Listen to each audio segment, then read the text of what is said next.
Okay. This is the closing pitch.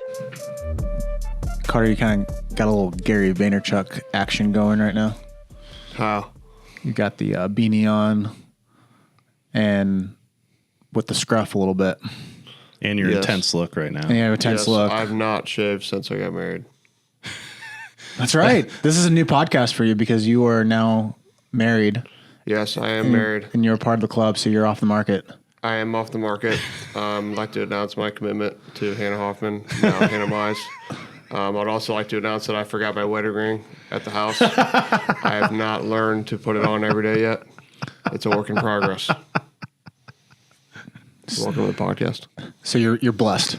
Yes, I'm blessed. Fourth day in, already forgetting the wedding ring. It's unbelievable. Dave, how's your day going? It's not bad, man. Just got to interview one of my favorite alumni, Mr. Kenny Piper, and it's always cool to get to talk to those guys. We talked to Eric yesterday, Miller, guy who's in the big leagues now, and I just think it's really fun perspective because I knew them when they were in their 15, 16, 17-year-old years, and now getting to see them as professionals, as men, as starting families, and doing all this stuff, and I constantly found myself sitting back, listening in those interviews and just being like, wow, that's just so freaking cool. It was really interesting for me is that both those guys, their parents were real influential. And it was not the influential that you think it would be, where it's like dad's up on top of the net and like yelling at his kid, or not yelling, but like giving instruction or always telling me, you got to do this, you got to do that.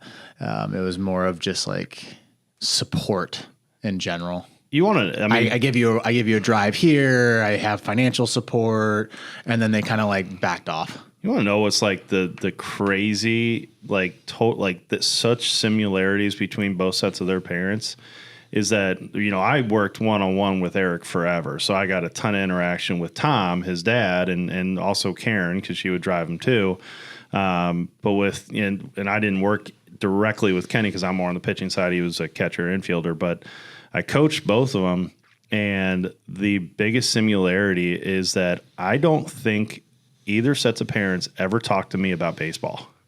Like Tom would about like the Cardinals or something like that, but they're there to support their kid, have fun. They were literally like the best sets of parents to work with because we won a lot of games. We had a super talented team, but like there was never any drama. There was never any of this. When we left the field, it was like, Dave, how's your day going? Or, what are you guys doing? Or what's going on with you? And everything like that. They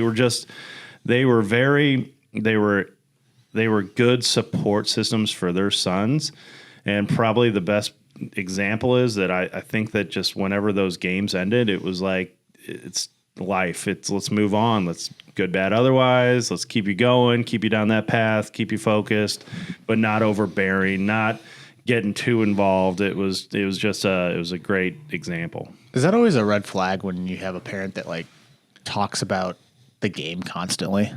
It can be, but not necessarily, because I think it's just human nature for people. Like you're putting a lot of time into it when you have a son playing in this type of baseball, and you're constantly at the cages or lessons or games in the spring and summer and whatnot. So it's very easy to just, go all in on it and want to know more about it. And that's fine. That's awesome. Like I'm always open to talk shop and new training methods and methodology, whatever it may be, anything you want to talk about, I'm game. But I think that there's like, the red flag for me is when it's I don't want to call them non-experts, but like the people try to jump across a line they probably shouldn't. Like the quarterback, the couch quarterback.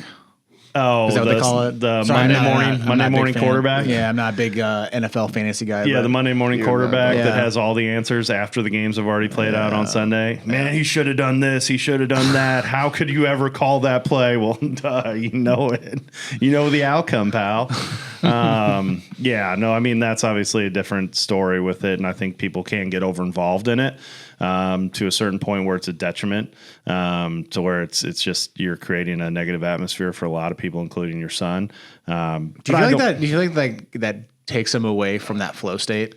Like a player gets onto the field and then like they know that their dad's like overly obsessive about if we win this game and then that person loses and then we do this, we can jump them over and then we get the wild card. That is an incredible transition you just made into this day's topic. But yes, it is. What do you mean transition? I'm just talking here. That was Dave. awesome. I gave you a little wink when you said that. 100%, because today we are going to talk about the flow state, but it's like kids are out there trying to enjoy the experience of the game. And I was talking to Carter earlier today about similar experiences because he brought up a tweet from a guy that we're going to talk about. And I can remember just being in a game and you just feel incredibly calm, at ease, like the game's slowing down. You just feel like you're ready to pop off with whatever you're about to do and you're ready for the next move. And then something happens. Maybe it's a parent in the stands, keep your hands up. Or maybe it's a coach doing something, or maybe it's whatever, and you're distracted and you're like, no, I'm out of it. I'm done. I'm flustered. I can't think now. I lost everything that I was working at. Like I was right there. I was ready to do good. And now I'm just completely sidetracked. And yeah, it got interrupted real quick. I always feel like when I walk down the youth ballpark and I hear someone say, make sure you keep those hands back, make sure that you get to the contact point right. It's just like, can I just see the ball and hit the ball? It's like, it goes back to that meme that I always reference, is that there's the spectrum where you want to be on the left tail or the right tail. You don't want to be in the middle. And I feel like most youth coaches, most fans are in that middle ground where they're just trying to help, but it ends up being this, I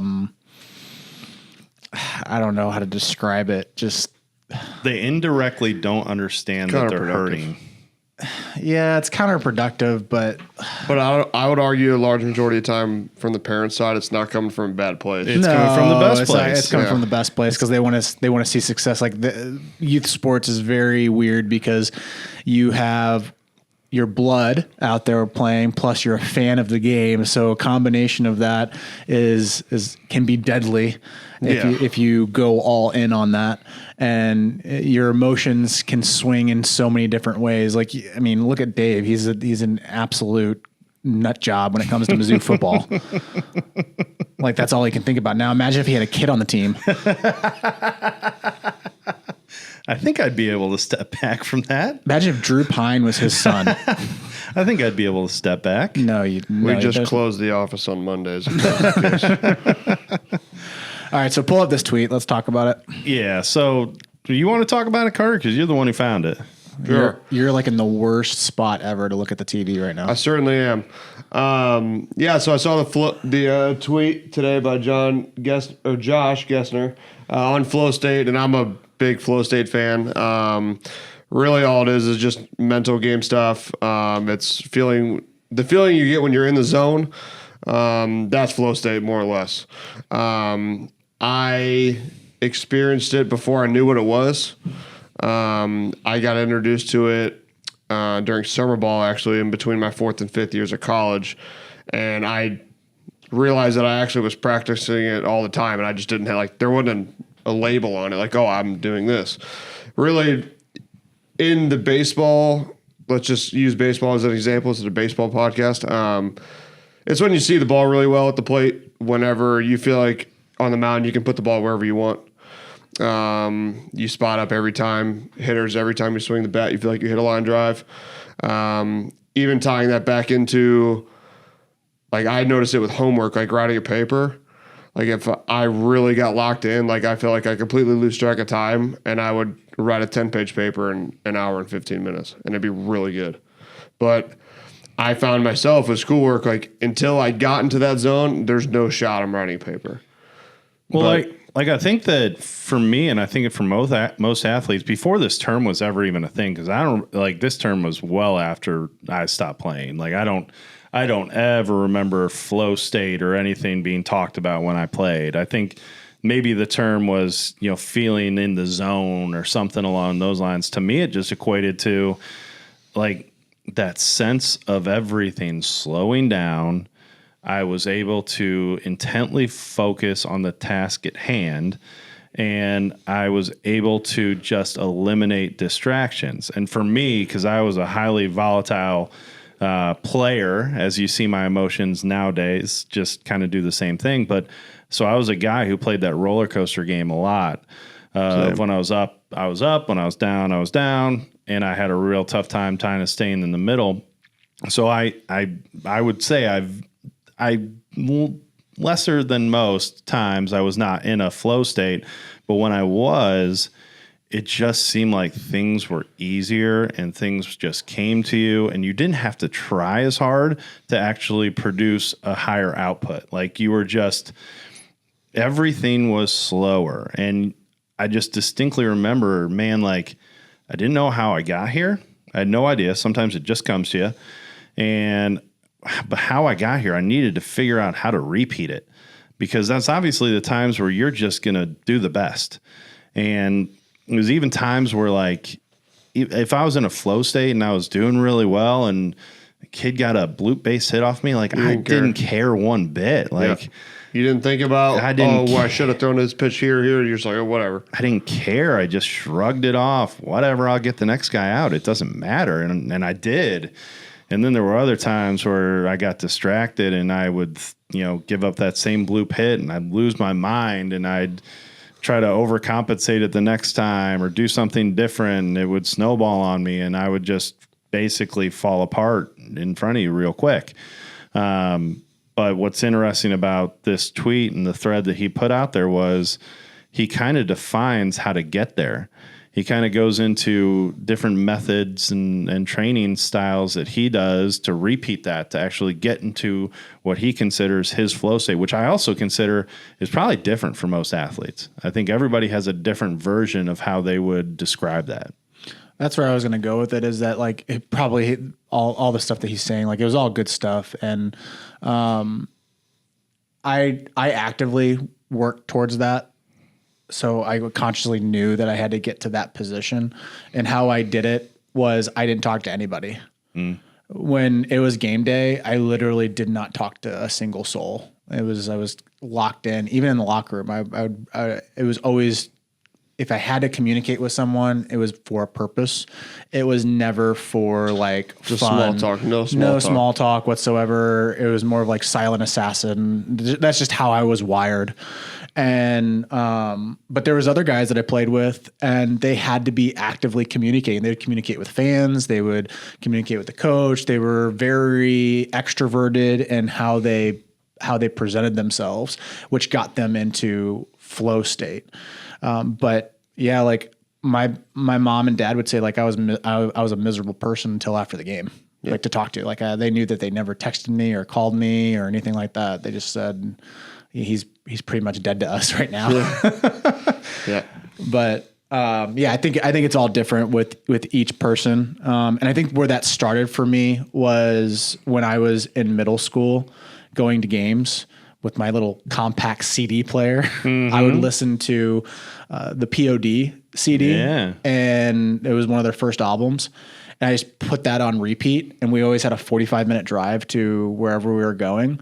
So it got me through 4 to 5 songs, and I had to listen to those songs going all the way up. And then it literally locked me in for the rest of the day. And then after that, it just was automatic for me. When I got to the ballpark, it was, I got to get a job done. This is the job I'm doing. Here are the steps I need to take. Step 1, step 2, step 3. And then now I'm ready to go actually take the field. You know what I was talking to Carter about earlier, because it was brought up after he posted this. I was on the drive home like 3 days ago, and I wanted to listen to music. I've been on a big podcast kick, and I tried to get off it for a second. So I just hit my little DJ guy on my Spotify that plays just random music that it thinks that I like. Yeah. And this song came up that I had not heard for literally it's got to be more than that, 18 years or so. It was a song I used to literally actively work out to in college, and it was like my jam. Like I'd go nuts. I always felt like I got the best lift in, et cetera. And it was like a 3 Days Grace song. And the minute it came on, like my mind went right back to being that that whatever 19, 20-year-old kid that I was in the gym, like staring at myself in the mirror, about to go squat something out or do whatever, and felt like I could just beat the world because it whatever channeled me. And then when I saw that, I thought about that. I was like, well, that was a great example of me being in that kind of mentality where I was able to drown everything out. I was intently focused on what I was doing. I believed in myself like crazy. I was just in my nature. I was in whatever I was at right there was something that was like a peak performance of Dave, of what I could do in that moment. And then I got to thinking about this, as we're talking. I had similar things pregame of music, and he talks about that in this little article he wrote of the different things that can trigger that for different guys, whether that's being quiet before a game. You hear about it all the time with like pregame rituals. Well, Michael Jordan would always relace his shoes. Yep. There's so many different pregame rituals or even practice rituals or environments that trigger this for different guys. And some guys like being in an environment that's loud, chaotic, crazy because they feel like they're free in that moment. Some guys love like being in almost like a solitary confinement, like they're literally in one cage. It's dark on one side of the facility and they're the only one hitting. And it's just like, it just brought me back to those types of memories where I wish I could go back now and tell like, hey dude, lean into that. Like keep doing those things and actually understand why you're doing them. Cause I just did them cause I liked them. But there's so many different ways for different people to get into that zone, to where they can really, because I firmly believe, even after reading this more, that in that type of zone mentality, your flow state, I was never more of a productive human like that. I'd like quadrupled my productivity in the time that I had spent in my flow states, and anything I did outside of it, no matter how hard I was actually trying to be productive. That's what's weird about music is that certain genres can get you into certain aspects of like your life. So obviously like alternative music, POD, like that type of stuff, that got me into like athletics, and like I could totally focus in on like I got to execute this move. But like if you're talking about homework or anything like that, it was Blink-182, punk rock, Avenged Sevenfold, like that type of stuff, like that, the Warped Tour area. If I turn that on, I'm locked in on doing like solid like writing or math or whatever, like actual work. But then if you go like classical, it completely just makes me super calm and I don't want to do anything. more like just like read a book and just hang out. But then if you go into like rap or hip hop or anything like that, it's more like party mode, isn't it? I find that weird how each genre can like what you associate. Yeah, it's like you can change it even in like decades. Like certain decades can change your mood in a matter of seconds. So. But Carter, anything else on this topic on the flow state and what you're thinking on it? Yeah, I mean, I think getting to flow state as much as possible is obviously ideal. I think maybe let's just call it the 5% of time let's just use baseball as an example. The 5% of the time that you just naturally get in the flow state on the baseball field is going to be the best, and it's probably just going to permanently be that way. And I would argue there's let's call it 10%. If 100% of the time there's a top 10% that you just naturally you're just locked in. You're just seeing a ball really well, and that's the best probably you're ever going to play. That's when you're red hot. And you're at the bottom 10% of the time where like you literally feel like you can't do a single thing right on the field. And tweets like this like is trying to help kids maximize that 10% or slightly expand it. Because I would argue over the course, let's say you play a 50-game season, you're going to have 10 to 15 games. You know, obviously it's player to player that you're just naturally just locked in. It's the best you're going to do. But you're fighting for the extra 10 games and the 15 games that you can replicate those best times. And that's why I know for me as a player, and now me in my work life too, like I'm routine based, routines. And I'm borderline a slave to them sometimes. I think maybe I go a little bit too far feeling that like if I don't do these couple T drills, like my swing is not good at all, which probably in all reality is not true whatsoever.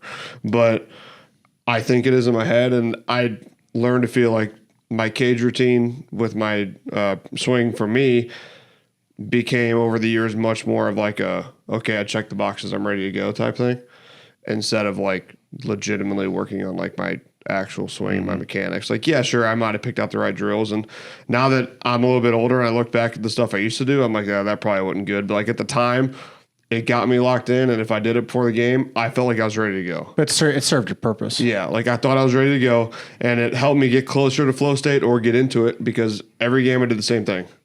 Like no matter what, I didn't care, because in baseball there's so much stuff that changes all the time. You face different pitchers. It rains, it's sunny, it's cold, it's hot. You get on a bus, you play at a different field that you've, like in college, you literally show up to the field 3 hours before the game. You never stepped a foot on that field in your life, and it's always a new environment. So if there are some things that you can control, like your on-deck routine, your pregame routine, like how you get into the batter's box, like that helps get you into flow state. And I know for me, something that I do in the cage, and I'm literally 26 years old and I still do the same thing, is I'll be taking tee work by myself, and I'll step into the batter's box before every single swing like I step into the batter's box in a real game. And it looks like super repetitive and it's super boring and super dry. But it's something I started doing in college, because honestly, I just hit a lot of tee work by myself because I couldn't get somebody to come hit with me at 9 o'clock after a long inter squad. And I was like, well, this is what I do when I get in the box in the game, so I should do it more. And I now realize it's similar stuff to this. And like I would do that with my walk-up song playing in my headphones, like out in the facility, literally right out there, like when I was in college, by myself at 8:30 at night before RTC closed, and I didn't know it was flow state. I didn't know it was routine based. I was just like, well, this is what I do in the game, so I should do it more. And now I'm a couple books deep on flow state. I listen to podcasts about it when I can. Now I see this stuff. That's why I end up retweeting it, because now I want to share it with people, and Can you make the argument for a player that doesn't do routines that they can get into flow state? Can you make that argument? yeah, because I think it's really individualized. Really, really individualized. I don't know if you can necessarily get to flow state with like just completely doing something different pregame every time, but I know I can tell you, at least from my personal playing career, which now feels like a second career almost. I kind of retired and then unretired, if you want to call it that. I'm a little bit less slave to my routines than I was earlier. I think I almost, like I was saying earlier, almost was like detrimental to me, because if I didn't do my on deck routine exactly the same with like, I used a bat weight for a long time on deck. And like, I remember I walked out like one game when I was in the draft league and the donut wasn't out there. And like, I freaked out because I was like, I need it. And that's not a good place to be in either. So there's definitely a middle ground to be had there. But Dave, you can chime in on this if you want, but I don't know if players just being completely unroutine based, I would argue it might be harder to get to that. I think that each and every player and person thinks so uniquely different. And I think that some guys, it's 100% can be routine based. I think some guys, they're just free flowing spirits, and it could be because they look up at the sky one day. I mean, I think it can be totally different, which gets me to a point that I took away from this. From a coaching perspective, I think one of the things that is often unlooked, because we're always thinking about mechanics or improving metrics or improving skill sets or whatever it is, changing up your environment and your practices and the way you go about games, or implementing different fun structures to it, or different things that might go differently to different guys, keeping that constant moving environment and keeping it creative out there, I think is something I took away from this, because you never know, you might find that thing for that one kid that like he gravitates towards that and he runs with it and he's like, that works, like that's crazy cool, that like I never felt like that before a game. And that's something to just continuously be creative and trying to change things up, especially for today's culture and kid. That sometimes the routines of doing the same things over make it monotonous and boring, and they lose that freedom and flexibility to do things. Because, like I've seen coaches, kids now they all have their Beats and their headphones, and a lot of times they're wearing them before the game. And I've seen coaches be like, take that off. You got to focus. Well, maybe the dude is focusing. Maybe he is doing something different. Like, at least let it play out a couple of times. And if he's messing around and doing things he shouldn't, well, that's different. But like, don't take the creativity out of the player. Try to enhance it and give more freedom to the creativity, because maybe they're just trying to find what works for them in that flow state. And I think that a lot of times it's trial by error, like, trying to find different things within what works for you. Well, that's, again, your training environment or your training tactics or your walk into the box routine or whatever it may be, or your pregame pitching routine. It's just always trying the next little bitty iteration that can literally give you that little edge because we're all searching for that feeling of being in the zone, and however I can get to it, because I don't believe that it's a simple equation. I think that is a super complex equation that takes years of practice, and especially because you talk about MLB guys, and they've been through it from playing as a young kid through high school, maybe college, maybe not, but whatever. Now they've played X amount of years in pro ball, and they've dialed in their routine so much, to me, that exemplifies their idea of getting into a consistent flow state, to be able to eliminate all the noise in the crowd, all the noise in the media, all the noise from the critics, these guys, the whoever we're playing, to literally get them to simplify it back to where it's mano a mano. I'm playing a simple game. I'm trusting in my abilities, and I'm going to go compete in my best state that I possibly can. And I can't imagine that any one of those guys would have told you that they got there with an easy 2+2 answer. I think they got there with this trial error craziness. Eric mentioned that in our conversation about, I specifically asked him about a big left-handed bat, and he started laughing, and he was like, all right, I'll say it's Shohei. And the question was, do you realize who you're actually pitching against? And his answer was super interesting. It was like, yes, but at some point you don't care anymore. And I feel like that's the same thing for players when they get into like a bigger situation where they put this situation on a pedestal, and then they get out of that flow state because they put it onto a pedestal. They're like, oh, it's Shohei, you're done. Yeah. And you're done. Yeah. And there's a point where you want to rise to the occasion.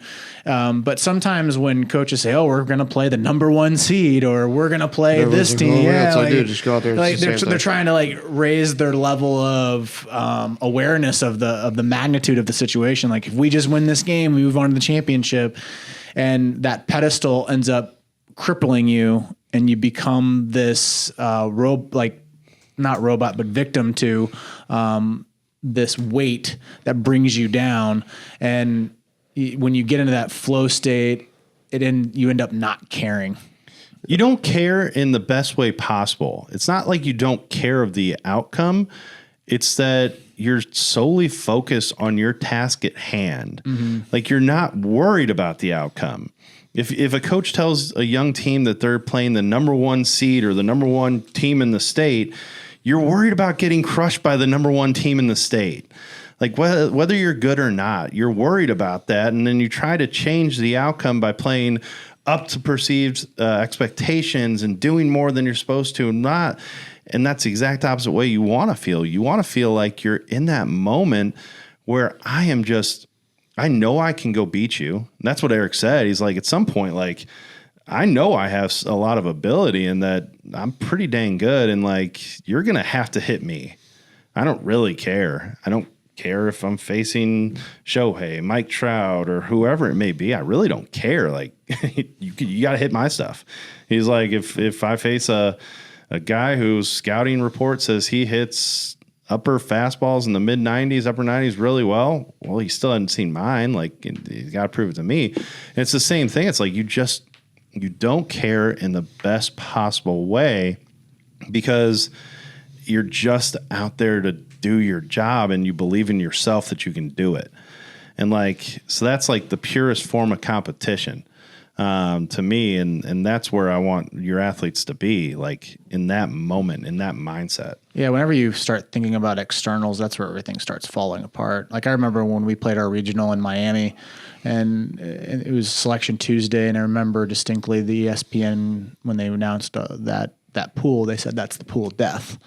And when you looked at it, it didn't look like the pool of death because it was the University of Miami. It was Stony Brook. Not many people know who Stony Brook is. It was us, and then it was University of Central Florida.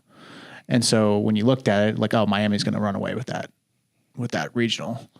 Miami was the worst team in that regional. Like they got their butts kicked.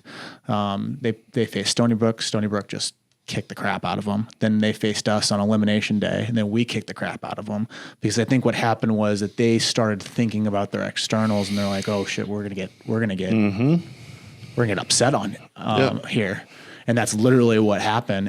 And we ended up losing to Stony Brook, who ended up going to the College World Series that year, and they were the one that was considered not good. Yeah. And so they probably just went into that regional thinking like, what else do we have to lose? Like, we're just going to focus on our game, go in there, play our game, and then we'll see what happens at the end of it. Yeah. Like Joe Kelly said that with the Dodgers, like when they went in against New York Yankees. Like when you hear the interview, it sounds like he's very cocky, but at the end of the day, like if you look at the New York Yankees roster, like that hitting lineup is ridiculous. Yeah, it's ridiculously good. And he went into that thought of like, well, they're probably the number 6 team out of the whole playoff system.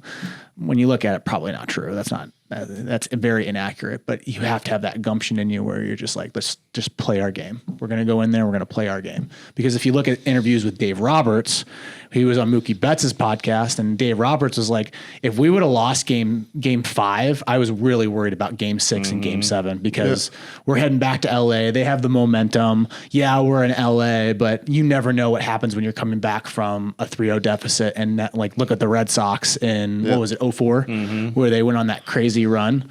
And the Yankees are pretty, they know that that's happened to them before, obviously with their history and those players, new set of players, but they know that history. So if they get on that train and they start getting into that flow state, next thing you know, game over, because all they're worried about is playing their game. Yeah, that's why you see, I think it's why you see a lot of the best athletes in the world of all sports, like borderline look like robots.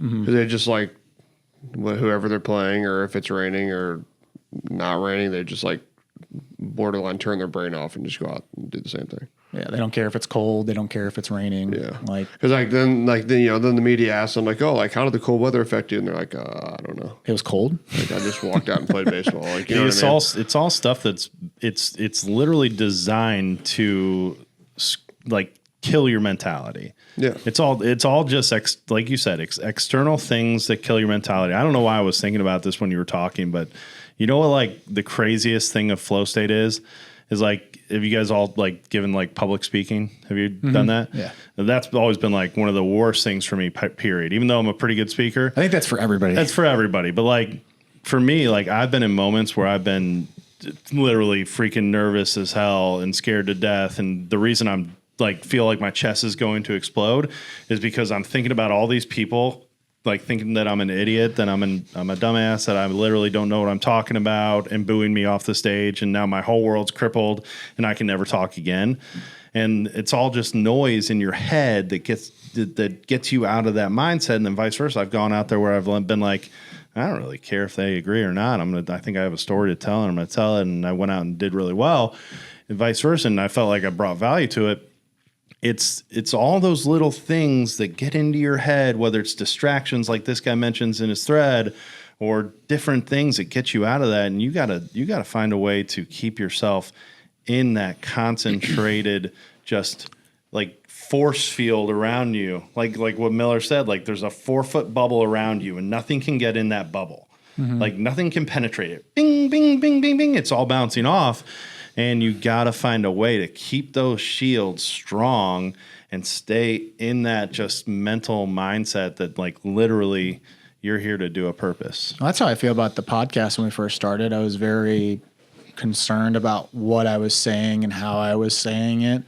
And when I was going back and editing the footage and audio, I started realizing like this doesn't sound like me.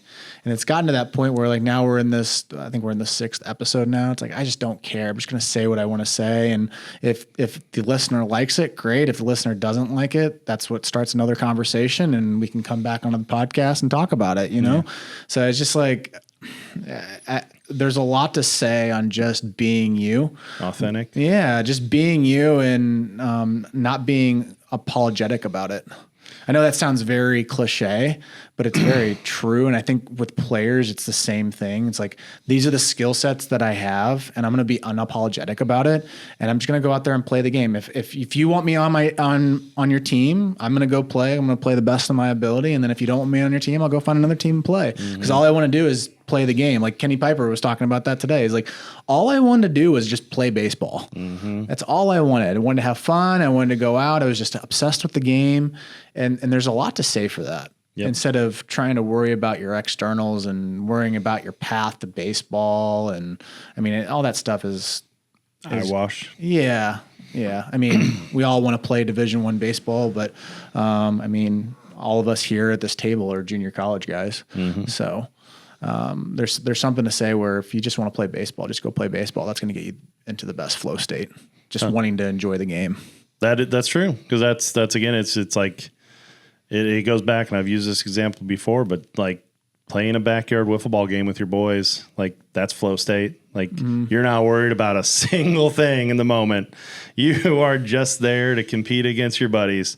You're not worried about that dude just hit a bomb off me. Give me the ball back. I'm going to get you out. You're not worried about it. And it's all the external nonsense that gets you out of that free flow state of competition and just having fun with it. That's probably why like kids love playing video games, is because it gets them away from the externals. And there's a lot to say for that, where it probably, when you get into playing that game over and over again, you get into a flow state of just playing because you're just 100%. Playing. Yeah. And like whatever happened to that in like the physical world, where you just play too much information. That's true. There's way too much information out there. Too much information to distract you. 100%. Yeah. I think we can end it right there. That's good, man. You got anything else, Carter? No. Dynamite dropping. You mean you got anything else, Gary Vaynerchuk? No. I'm good. All right, guys. We'll catch you in the next episode. Thanks, guys. Okay. This is the closing pitch.